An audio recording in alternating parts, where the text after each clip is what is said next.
Bonjour, moi c'est Papa Futo André. Je suis l'auteur du livre La chiave di volta, dalla Genesi alla fine dei tempi. Conoscerete la verità vi farà liberi. Lusaia Luamfumukimbangu Giovanni 8,32. Le voici, le livre est écrit en italien et certainement dans le futur vous aurez la possibilité de le lire en français, vu que nous sommes en train de faire la traduction d'italien au français. Donc, dans le livre, je parle de la Dieu de la gloire, je parle du Fils de Dieu et je parle du Consolateur du Saint-Esprit et de leur œuvre de la création. Évidemment, aujourd'hui, l'humanité est en train de s'interroger concernant la figure du Christ, la figure du Fils de Dieu. Beaucoup des historiens nous apprennent que le Fils de Dieu n'a jamais existé. Donc son histoire, c'est la photocopie pure et juste de Horus, fils de Iside et d'Osiris. Et c'est ce que les historiens, c'est ce que les chrétiens ont pris, et ils ont pris ça comme une histoire vraie, en prenant en considération le Christ en tant que photocopie de Horus. Beaucoup des historiens disent que le Fils de Dieu a existé en tant qu'humain et pas en tant que Fils de Dieu. Il est mort bien sûr comme tous les hommes, mais il n'est pas ressuscité.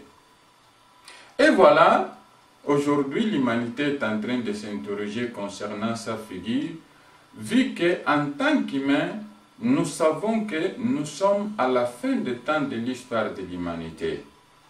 Mais pourquoi ça? Selon ma considération, selon ma vision, cela est à cause du fait que, en tant qu'humain, notre parcours de vie comprend trois phases. La première phase, c'est celle de la vie, donc de la naissance en d'autres termes. La deuxième phase, c'est cela de la vie, et la troisième phase, c'est la de la mort. Et pourtant, quand on parle de la résurrection, nous tenons en considération seulement la figure du Fils de Dieu, parce que c'est lui qui, après la mort, est ressuscité 3 jours après alors. Est-ce que nous pouvons tenir en considération son histoire comme l'histoire que l'humanité va connaître après la mort, ou bien son histoire c'est une histoire falsifiée, ou bien son histoire c'est une histoire mythologique, ou bien son histoire c'est une histoire prise par la mythologie de l'Égypte? Eh bien, dans ce livre, je pris en considération la figure de Dieu, la figure du Fils de Dieu bien sûr, et la figure du Consolateur du Saint-Esprit. Ce sont eux qui m'ont révélé la connaissance cachée dans les livres que nous appelons Bible, là où ils sont cachés les connaissances dont la révélation a été indiquée pour la fin des temps de l'histoire de l'humanité. Mais concernant la figure du Fils de Dieu, en regardant la comédie d'un comédien français d'origine africaine, il s'agit de Dieudonné Mbala. Dieudonné Mbala, dans un sketch, une comédie intitulée Rendez-nous Jésus l'Africain Foodie, il s'est posé la question suivante. Mais qui est le dépositaire légal de la pensée de Christ? Donc, c'est une question très importante pour l'histoire de l'humanité, pour l'histoire de l'hébraïsme, pour l'histoire du christianisme, pourquoi pas pour l'histoire de l'islam, pour l'histoire surtout de l'humanité tout entière.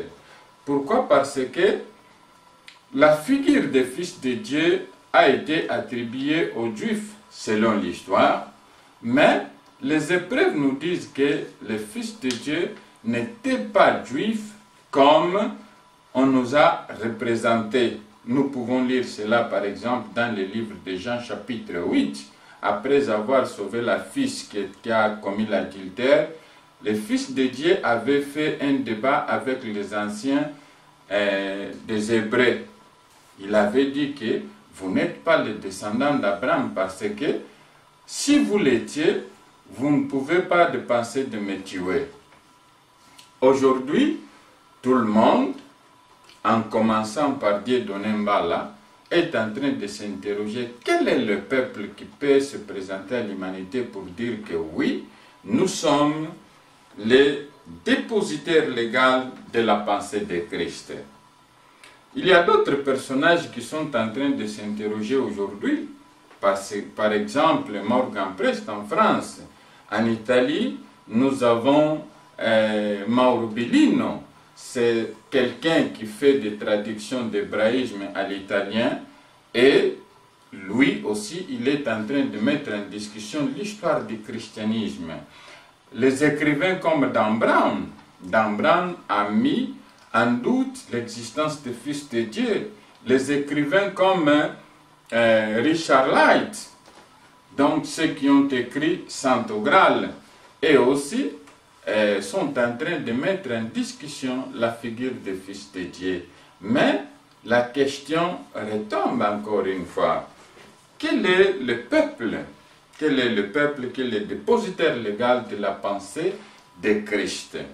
Eh bien, aujourd'hui, je vais commencer à me confronter avec ces gens qui sont en train de dire que la figure du Fils de Dieu, c'est une mythologie.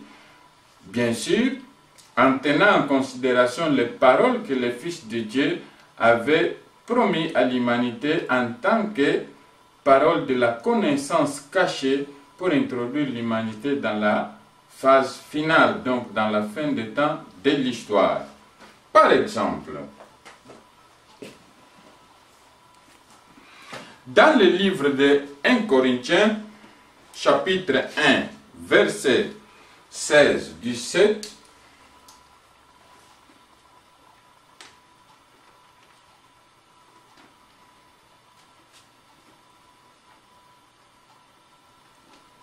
donc 1 Corinthiens chapitre 16, de 16 jusqu'à 18, disons, l'apôtre Paul écrit ceci: « J'ai encore baptisé la famille de Stéphanas. Du reste, je ne sache pas que j'ai baptisé quelques autres personnes. Ce n'est pas pour baptiser que Christ m'a envoyé, c'est pour annoncer l'évangile, et cela sans la sagesse du langage, afin que la croix de Christ ne soit pas rendue vaine. Car la prédication de la croix est une folie pour ceux qui périssent, mais pour nous qui sommes sauvés, elle est une puissance de Dieu. » Donc, dans le chapitre 1, livre de 1 Corinthiens, chapitre 1, verset 17, le Fils de Dieu avait consacré Paul, bien sûr, pour qu'il puisse parler de la sagesse et surtout de la connaissance de la croix. Mais de quoi il s'agit quand Paul parle de la connaissance de la croix? Est-ce qu'il y a une connaissance cachée dans la croix que nous pouvons présenter à l'humanité pour dire que nous sommes le peuple, en tant que peuple bantou, nous sommes le peuple dépositaire de la pensée du Christ? Lorsque le Christ prêchait, lorsque le Christ parlait, quand il était dans ce monde, est-ce qu'il cachait de la connaissance? Est-ce qu'il ne cachait pas de la connaissance pour faire l'alliance avec son peuple? Oui ou faux? Donc, nous sommes là pour commencer un parcours de la révélation de la connaissance cachée dont le Fils de Dieu faisait référence, pour aider les historiens, pour aider les païens, pour aider les chrétiens, et pourquoi pas les autres croyants, de comprendre de quoi il s'agit quand le Fils de Dieu parlait de la connaissance cachée dans la croix, et surtout de quoi il s'agit quand on parle de la fin des temps de l'histoire de l'humanité, dont le Fils de Dieu faisait référence partout presque. Voyons.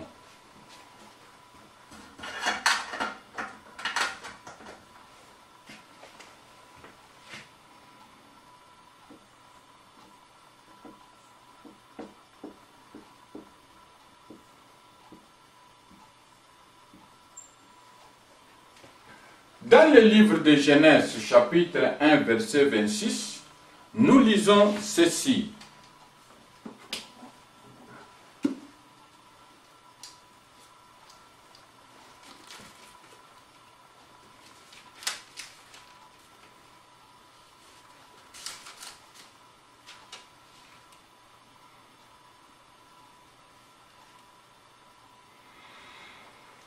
Puis Dieu dit, faisons l'homme à notre image, selon notre ressemblance, et qu'il domine sur les poissons de la mer, sur les oiseaux du ciel, sur les bêtes, sur toute la terre, et sur tous les reptiles qui rampent sur la terre. Donc, faisons l'homme à notre image. C'est le Dieu de la gloire qui est en train de dire ça aux autres forces divines. Mais malgré la phrase que nous voyons au pluriel, la Bible n'établit pas à combien de forces divines le Dieu de la gloire s'était adressé. C'est en lisant les Écritures dans le livre de Matthieu,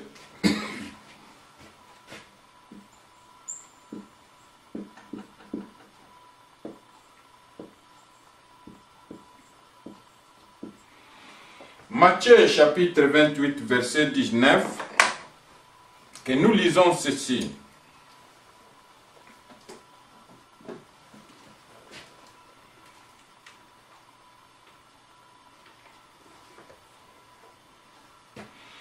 Allez, faites de toutes les nations des disciples, les baptisant au nom du Père, du Fils et du Saint-Esprit. Donc, c'est le Fils de Dieu, après son parcours de la prédication, après sa mort, après sa résurrection, qui nous a appelés d'aller dans toutes les nations, d'enseigner et surtout de baptiser tous les gens au nom du Père, du Fils et du Saint-Esprit. À partir de ce chapitre 28, verset 19 du livre de Matthieu, nous comprenons que lorsque le Dieu de la gloire avait appelé les autres forces divines pour créer l'homme, donc il avait appelé le Fils et le Saint-Esprit. Voici le chapitre qui nous donne l'idée de ce qu'on appelle principe trinitaire. Donc le principe trinitaire se base sur le livre de Genèse chapitre 1 verset 26 et pourquoi pas sur le livre de Genèse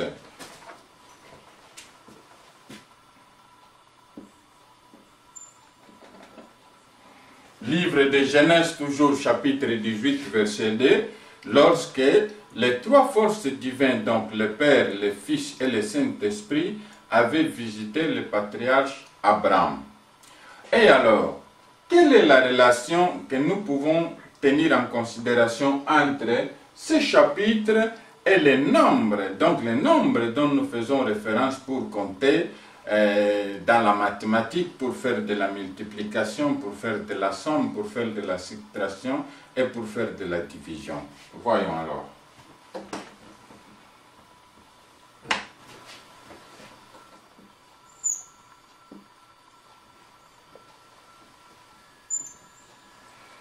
Eh bien, dans ce cas, nous avons tenu en considération le nombre de l'ordre divin du Père, 1, le nombre de l'ordre divin du Fils, 2, et le nombre de l'ordre divin du Consolateur du Saint-Esprit, 3. Ce sont les trois nombres qui expriment sur le plan numérique le concept de la Trinité.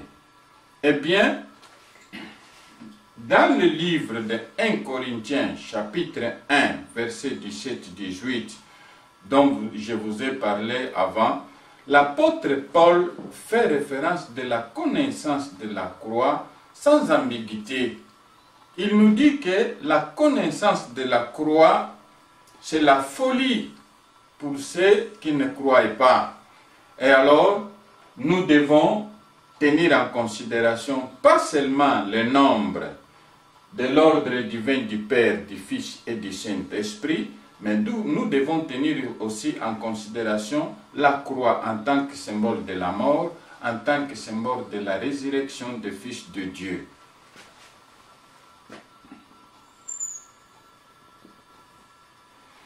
Eh bien, nous voyons que la croix dispose de deux segments, un segment horizontal et un segment vertical. Pour dire quoi? Pour dire que dans le segment horizontal, nous avons des mouvements contraires. Le mouvement progressif qui part de gauche vers droite et le mouvement de régression qui part de droite vers gauche. Dans le mouvement vertical aussi, c'est la même chose. Nous avons le mouvement de descendre donc de haut en bas et le mouvement contraire qui va d'en bas vers en haut. Et alors, dans ce cas-là, nous avons tenu en considération un seul mouvement pour déterminer le nombre de l'ordre divin du Père, du Fils et du Saint-Esprit. Nous devons tenir en considération les 4 mouvements qui sont dans cette croix. Comment? Celle-ci, c'est le mouvement progressif. Nous devons tenir en considération alors le mouvement régressif.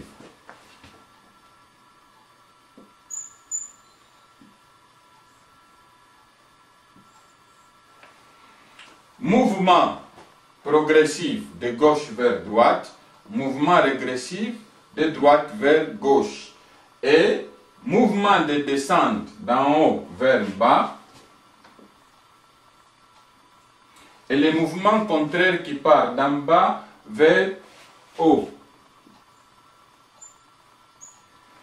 À la conclusion de la disposition des 4 mouvements qui sont cachés sur la croix, raison pour laquelle l'apôtre Paul nous dit qu'il y a la connaissance, il y a la sagesse de la croix dans le livre de 1 Corinthiens.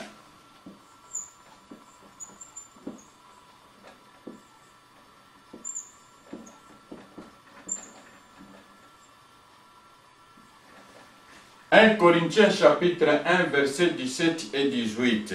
Il nous dit que la connaissance de la croix, c'est une folie pour ceux qui ne croient pas. Et alors, dans ce cas-là, nous avons tenu en considération la disposition des nombres du Père, du Fils et du Saint-Esprit, en tenant en considération les 4 mouvements qui sont cachés sur la croix. À la conclusion de la disposition de ces nombres, nous voyons que le nombre de l'ordre divin des fils de Dieu se dispose à 0 degré, à 90 degrés, donc 90 degrés, à 180 degrés et à 270 degrés pour accueillir les 2 segments que nous appelons croix. Donc, en effet, de 90 à 270, nous avons le segment vertical et de 0 degré à 180 degrés, nous avons le mouvement horizontal. Donc la croix se dispose pour accueillir les 3 nombres de l'ordre divin du Père, du Fils et du Saint-Esprit, dont le Fils de Dieu avait parlé dans le livre de Matthieu, chapitre 28, verset 19. Celle-ci, c'est la base de la création, celle-ci, c'est la base de la connaissance cachée dans les livres sacrés que nous appelons Bible. Pourquoi ça?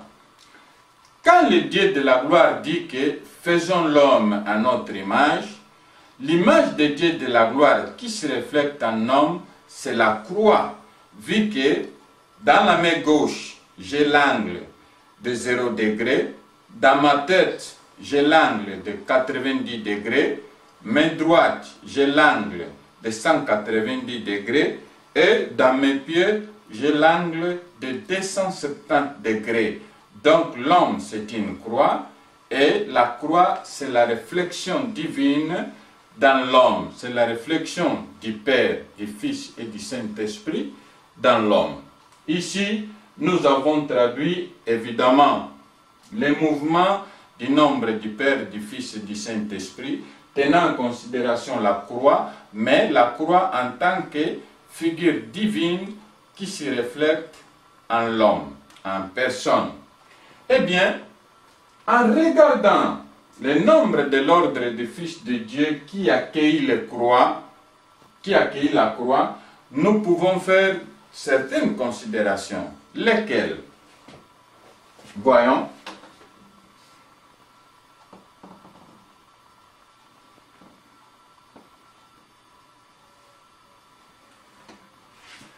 Celle-ci, c'est le nombre de l'ordre divin des fils de Dieu. Et je crois que nous tous, nous sommes d'accord.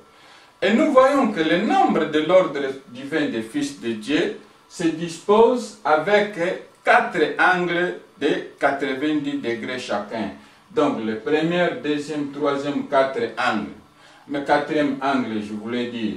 Mais ce nombre, c'est un nombre irrégulier parce que il peut faire le mouvement de descendre, donc en partant d'en haut vers bas. Il peut faire aussi le mouvement contraire.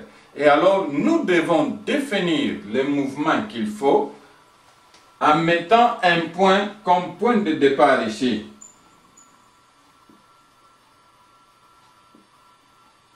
Et voilà, cet point, c'est un point qui est en train de définir l'ordre, le développement des angles. Donc, dans ces cas-là, nous avons le premier angle, le deuxième, le troisième et le quatrième angle. Si par exemple, nous mettons des lettres pour définir ces angles, nous voyons que ce sont les mêmes angles de la croix dont le Fils de Dieu avait connu la mort. Comment? Le angle A correspond à cet angle ici. L'angle 2 correspond à cet angle ici. L'angle C correspond à celle-ci. Et l'angle B correspond à cet angle ici. Donc nous pouvons dire que le nombre de l'ordre divin des fils de Dieu équivaut à une croix. Et la croix, à son tour, équivaut à nombre de l'ordre divin des fils de Dieu. Voilà la connaissance dont l'apôtre Paul est en train de parler dans le livre de 1 Corinthiens, je répète, chapitre 1, versets 17 et 18. Eh bien, aujourd'hui, beaucoup de gens sont en train de dire que ce n'est pas le cas de chercher la race des fils de Dieu. Ce n'est pas le cas de savoir si le fils de Dieu était blanc ou bien s'il était noir. Donc son message d'amour vers le Dieu de la gloire et vers le prochain, c'est ce qui est le plus important. Mais nous devons savoir aussi que les Noirs ont subi l'esclavagisme.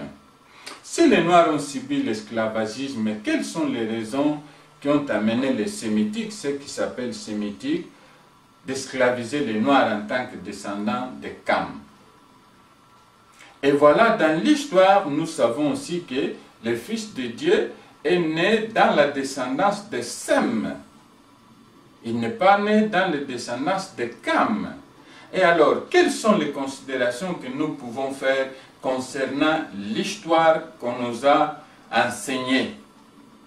Donc, nous devons dire que connaître la race du Fils de Dieu est très important pour comprendre si l'histoire que nous lisons, elle est vraie ou bien elle est fausse. Parce que dans le livre de 2 Corinthiens chapitre 11, versets 3, 4, 5, 6, l'apôtre Paul nous dit qu'il y en a deux Jésus, un faux et un vrai. Alors, où est le faux Jésus? Où est le vrai Jésus? Continuons pour pouvoir comprendre la connaissance cachée dont le Fils de Dieu faisait référence, parce que c'est ça la question que Dieu donnait à poser. Qui est le dépositaire légal? Qui est le dépositaire légal de la pensée de Christ? Et alors, nous avons la croix en tant que symbole de la mort du Fils de Dieu d'un côté, et d'autre côté, nous avons le nombre D en tant que nombre de l'ordre divin des Fils de Dieu.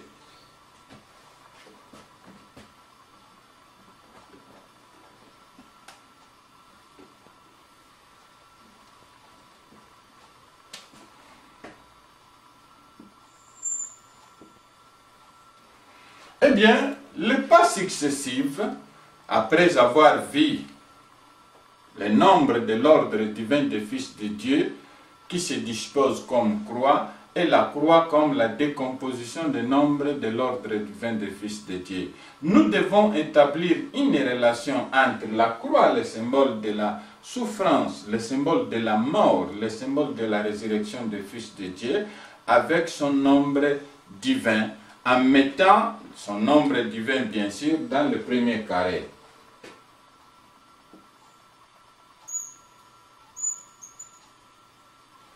Et voilà, nous avons établi la relation divine. Nous avons établi la relation entre le nombre de l'ordre divin des fils de Dieu et son symbole. Eh bien, dans le livre de Jean, chapitre 20, verset 1,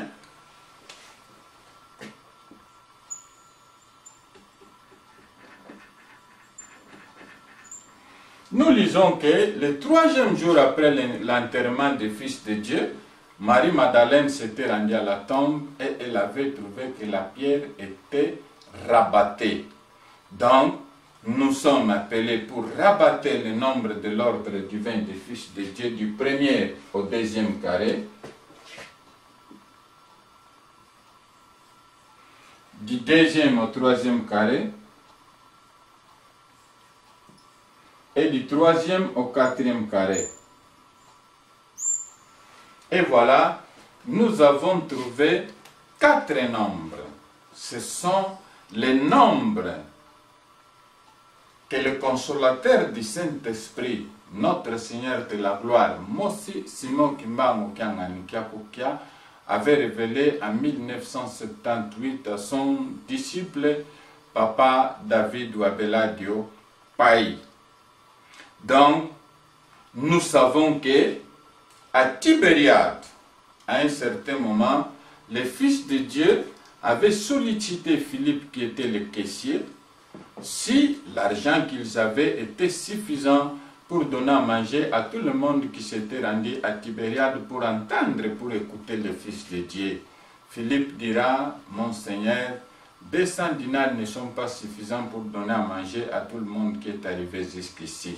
Mais l'apôtre qui était à côté des fils de Dieu, il s'agit d'André, un parmi les apôtres, dira, fils de Dieu, Seigneur, il y a un garçon qui est ici, il a 5 pains et 2 poissons.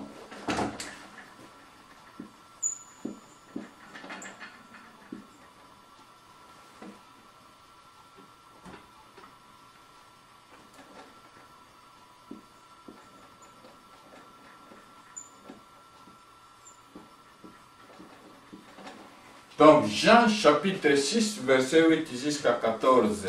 Seigneur, il y a un garçon qui est ici, qui n'a que 5 pains et 2 poissons. Ça, c'est la connaissance cachée dont le Fils de Dieu faisait référence pendant son parcours, pendant le moment où il a mis les pieds sur cette terre. Alors, le consolateur du Saint-Esprit que l'humanité cherche s'appelle Simon Kimbangu. C'est lui le Père des fils de Dieu, c'est lui le révélateur de la connaissance cachée dans les livres que nous appelons Bible. Moi, je sais une chose, en tant qu'Africains, en tant que Noirs, nous préférons de faire tort à notre intelligence. Nous préférons de faire tort à notre honnêteté intellectuelle, nous préférons de faire tort à ce qui est vrai pour apprendre les mensonges, la falsification d'histoire que les Occidentaux et les autres peuples nous ont enseigné. Mais, quand les gens disent que l'Afrique c'est le berceau de l'humanité, il y a une raison, bien sûr, pour laquelle les gens sont arrivés à ça. Luca Cavalli-Sforza, c'est un génétiste italien, il est en train de soutenir ça. Donc l'Afrique, c'est le berceau de l'humanité. L'homme a été créé en Afrique, raison pour laquelle les Africains sont appelés aujourd'hui par le Dieu de la gloire, par son Fils et par le consolateur du Saint-Esprit, notre Seigneur de la gloire, Moses Simon Kimbangu Kiangani, d'introduire l'humanité à la fin des temps. Les autres peuples seront d'accord avec nous, ça va. Ils ne seront pas d'accord avec nous, ce n'est pas notre problème, parce que ce sont eux qui ont falsifié l'histoire. Le Fils de Dieu est noir, il est rené le 25 mai 1916 en Kamba, dans la maison de Mosi Simon Kimbangu et de Mama Mwilu Kiawanga Nzitani. Une année après, de 13 mai 1917 jusqu'à 13 octobre 1917, la Sainte Maman Maria Mwilu Kiawanga est descendue à Fatima, où elle a consacré les 3 bergers pour annoncer la notice à l'humanité. Et voilà, aujourd'hui, nous avons la possibilité de révéler la connaissance cachée dont le Fils de Dieu faisait référence pendant son parcours de vie. Alors, à un certain moment, l'apôtre Jean nous dit qu'au commencement, il était la parole. La parole était auprès de Dieu et la parole était Dieu. En quoi consistent les paroles de l'apôtre Jean par rapport à ces nombres? Voyons.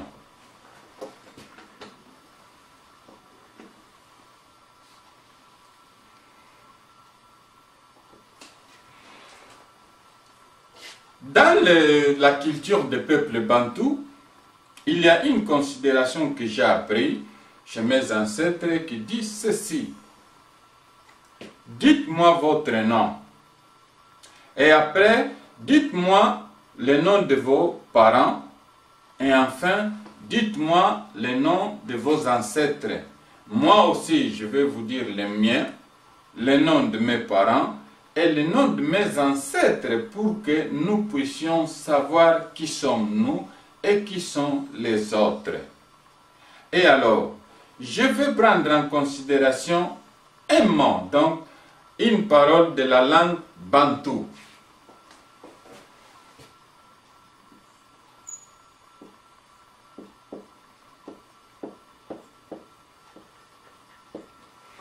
Je prends en considération le mot Sema. Le mot Sema, en Kikongo, cela veut dire s'aimer. C'est le mot qui a donné origine au mot s'aimer.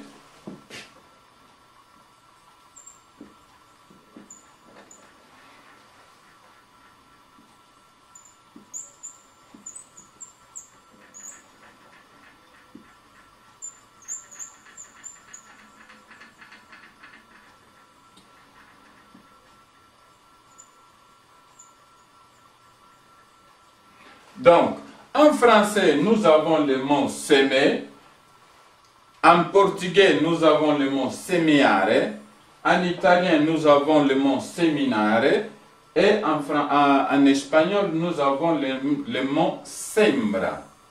Donc, c'est le mot sema de la langue Kikongo, de la langue Swahili, qui a donné l'origine à tous ces mots. En effet, dans le livre de Genèse chapitre 11, la Bible nous dit que tout le monde parlait une seule langue à l'origine. Après la chute de Kulumbimbi, la maison de Kulumbimbi qui est en Banza Congo, c'est là où le Dieu de la gloire était descendu. Le Dieu de la gloire, son Fils et le consolateur du Saint-Esprit. Ils ont détruit la maison que les hommes avaient construite pour arriver au ciel. Et les langues se sont éparpillées. Alors, le mot d'origine, c'est Sema, tandis que les mots, comment dirais-je, dérivés, ce sont semer, semiare, seminare et sembra. Alors, quelle est la relation entre le mot Sema et le nombre de 5 pains et 2 poissons que nous avons vus auparavant? Donc, vu que nous avons amené sur la croix le nombre de l'ordre divin du Père, du Fils et du Saint-Esprit, nous avons établi la relation entre la croix et le nombre de l'ordre divin du Fils de Dieu. Dans ce cas, nous devons établir une autre relation entre le verbe, donc le mot sema, et la croix de la mort et de la résurrection du Fils de Dieu. Comment?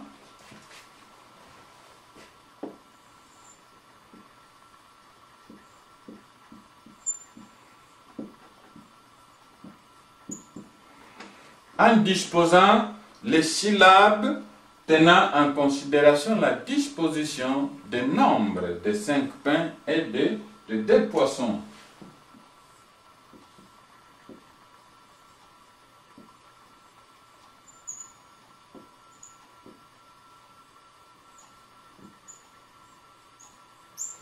Et voilà, le mot massé en Kikongo, ça signifie l'eau. Donc, avec l'eau, je peux s'aimer, mais sans l'eau, je ne peux pas s'aimer. Donc, nous avons les mots qui se disposent sur la croix pour établir l'alliance, la relation entre le nombre dont le Fils de Dieu faisait référence et les mots des peuples bantous dont le Fils de Dieu est originaire. Dans ce cas, nous avons deux mots complémentaires. Le premier mot, c'est masser. Donc, masser en vertical. Pourquoi? Parce que quand il pleuve, donc l'eau filtre en vertical, évidemment. Donc, nous avons le mot en vertical masser. Avec masser, nous pouvons s'aimer. L'œuvre de s'aimer, on le fait comme la filtration de l'eau. Donc, en horizontal, nous avons la même chose. Nous avons sema et puis nous avons massé. Lorsque le mot sema fait le mouvement progressif, le mot massé fait aussi le mouvement progressif. Lorsque le mot sema fait le mouvement de descente, le mot masse aussi fait le mouvement de descente. Et alors, vous voyez que le mot sema fait 4 mouvements. Le mouvement progressif, de gauche vers droite, le mouvement régressif, de droite vers gauche, le mouvement de descente d'en bas en haut, d'en haut en bas plutôt, et le mouvement d'ascendance d'en bas en haut. Donc, les démons se disposent sur la croix pour faire une alliance, une symbiose entre le nombre dont le Dieu de la gloire, le Fils de Dieu et le consolateur du Saint-Esprit faisaient référence, et les mots sacrés des peuples bantous. Donc, Sema en Swahili, ça signifie parle, tandis que Sema en Kikongo, ça signifie s'aimer. En français, semiare. En portugais, seminar. En italien, et sembra en espagnol. Et alors, les gens qui veulent savoir qui était vraiment le Fils de Dieu, sachent que le Fils de Dieu avait établi un temps. Matthieu chapitre 11, versets 25 à 27. Dans ce temps-là, je te glorifie, Père, parce que tu as caché cette connaissance aux intelligents et aux sages, et tu l'as révélé aux petits parce que c'est ce que tu as voulu. Personne ne peut venir à ton Fils sinon à ton Père. Et personne ne peut venir à son Père sinon à son Fils. Et c'est lui à qui le Fils veut révéler cette connaissance. Alors, quelle est la relation alors qui existe entre les mots sema, donc s'aimer, le nombre et la personne en tant que la créature plus importante de toute la création, sur laquelle, sur la personne, se reflète l'image de Dieu.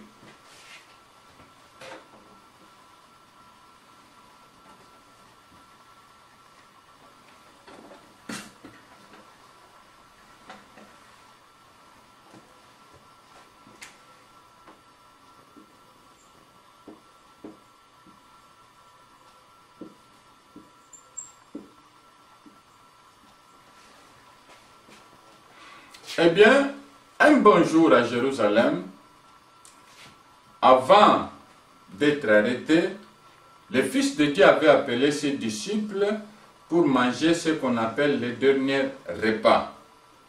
Mais à un certain moment, le Fils de Dieu prit de l'eau et il a commencé à lever le pied à ses disciples.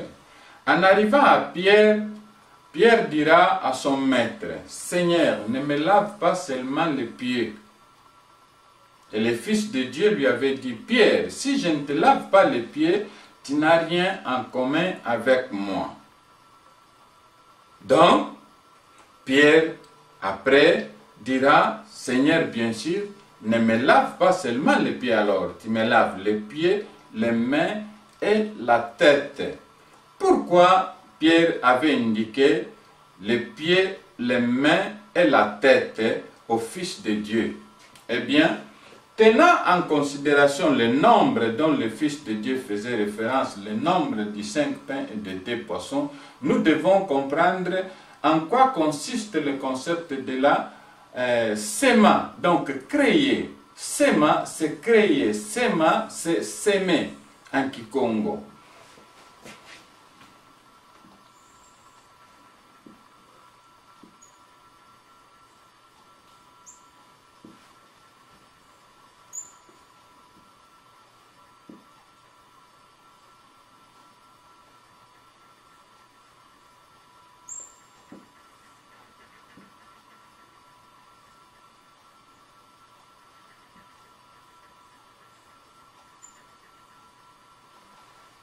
Eh bien, nous avons fait le mouvement de rabattement du premier au deuxième, du deuxième au troisième, du troisième au quatrième, du quatrième au cinquième, du cinquième au sixième carré. Pour quelle raison? Alors, en tant qu'humain, ces nombres sont les nombres de l'ordre divin avec lesquels le Dieu de la gloire a créé tout ce qui existe. En effet, dans le livre de Genèse,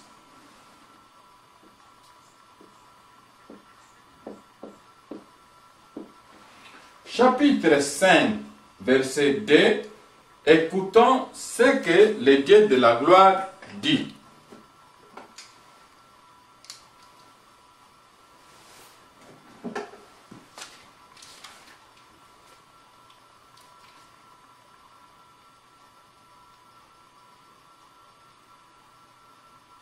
Il créa l'homme et la femme, il les bénit et il les appela du nom d'homme lorsqu'ils furent créés. Donc, le Dieu de la gloire créa l'homme et la femme et il les appela hommes lorsqu'ils furent créés. Et pourquoi nous avons établi la relation entre ces nombres, donc le chapitre 5, 2 et le nom homme, personne. Donc, nous savons que en tant qu'humains, nous avons 2 pieds et dans chaque pied, nous avons 5 doigts. Le rapport qui parle des arts inférieurs se développe sur les arts supérieurs pour dire que nous avons 2 mains et dans chaque main, nous avons 5 doigts. Et enfin, nous avons 5 sens, sens d'audition, sens de vision, odorat, goût et touche, avec lesquels nous indiquons les 5 sens. Donc nous avons 5 doigts que nous indiquons le sens du côté gauche et 5 doigts que nous indiquons le sens du côté droit. Donc celle-ci, c'est le dessin avec lequel le Dieu de la gloire a créé l'homme. Chapitre 1, verset 1 du livre du Genèse, nous savons que l'Esprit de Dieu auparavant se mouvait au-dessous de l'eau.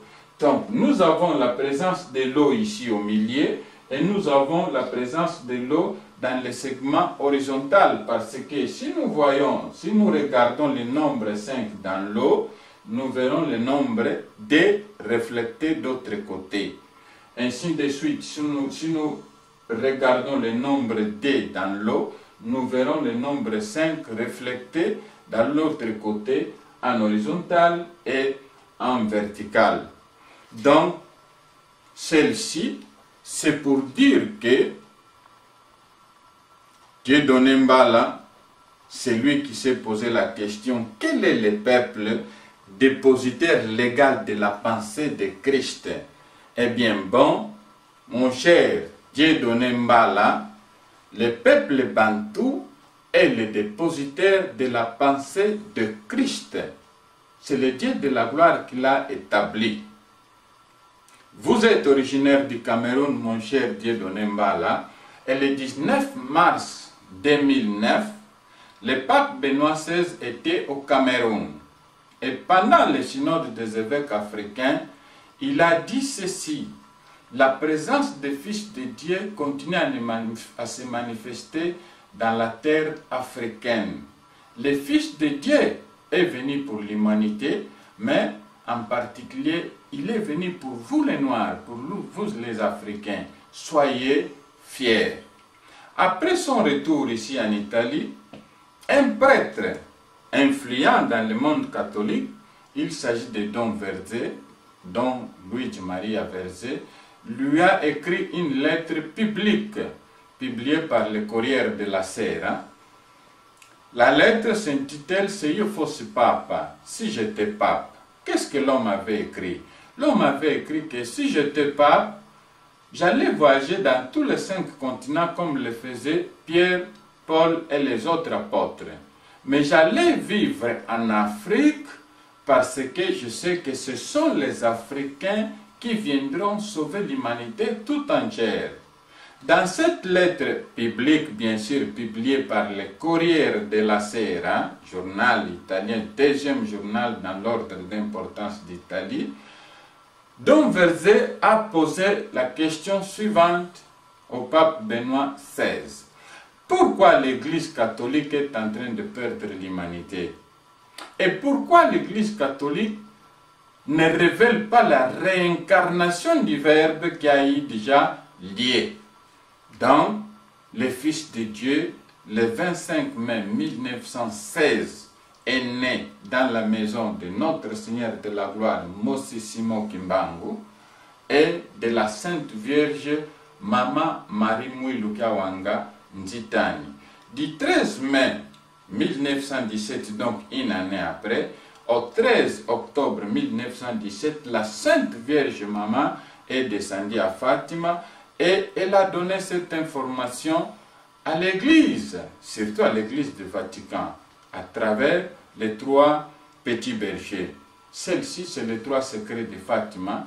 Je suis en train de parler ça dans les télévisions italiennes. Je suis en train de faire des conférences un peu partout. Je suis en train de parler de ça dans YouTube. Et je sais que le Dieu de la gloire va vaincre. Personne ne peut changer le pensée de Dieu. Le Fils de Dieu est noir comme je le suis. Moi, je suis noir comme il l'est. Le 17 mars 2017, par exemple, je me suis rendu à Firenze Statuto, où j'ai vu les documents écrits par Lorenzo di Luca, un prêtre italien qui en 18e siècle s'était rendu au royaume du Congo, où il s'était confronté avec Mama Kipamvita. C'est lui qui a décidé la mort de Mama Kipamvita. Alors, dans ces documents écrits par Lorenzo di Luca, l'homme disait que nous sommes des ignorants, nous ne savons rien, et voilà, la Sainte Vierge Kipamvita était là pour nous mentir en tant que peuple ignorant. Mais je sais aussi que l'un parmi les Italiens, Teobaldo Filesi, a écrit un livre, Cronaca dei Re del Congo, San Salvador, où il dit que Mama Kipamvita avait dit que le Fils de Dieu est noir comme je le suis, et je suis noir comme il l'est.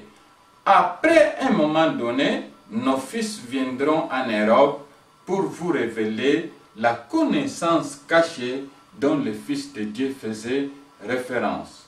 Donc, mon frère Dieudonné Mbala, sache que vous êtes le dépositaire légal de la pensée de Christ.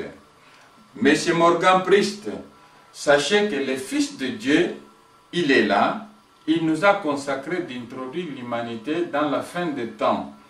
Vous êtes d'accord, bien sûr, vous n'êtes pas d'accord, bien sûr, parce que le Dieu de la gloire ne fait pas des élections, ne promouve pas des référendums pour savoir si la majorité est d'accord ou elle n'est pas d'accord. Aux croyants, Celle-ci, c'est la connaissance dont le Fils de Dieu faisait référence, pas seulement aux chrétiens, aux croyants, qu'ils soient noirs, qu'ils soient jaunes, qu'ils soient blancs, ce n'est pas un problème. Le Dieu de la gloire parle à l'homme. Vous voulez commencer à faire des raisonnements concernant cette connaissance, que le Dieu de la gloire soit loué. Vous ne voulez pas avoir cette connaissance de l'écriture Mandombe, c'est votre problème, que le Dieu de la gloire soit loué de toute façon. Bonne chance, ciao.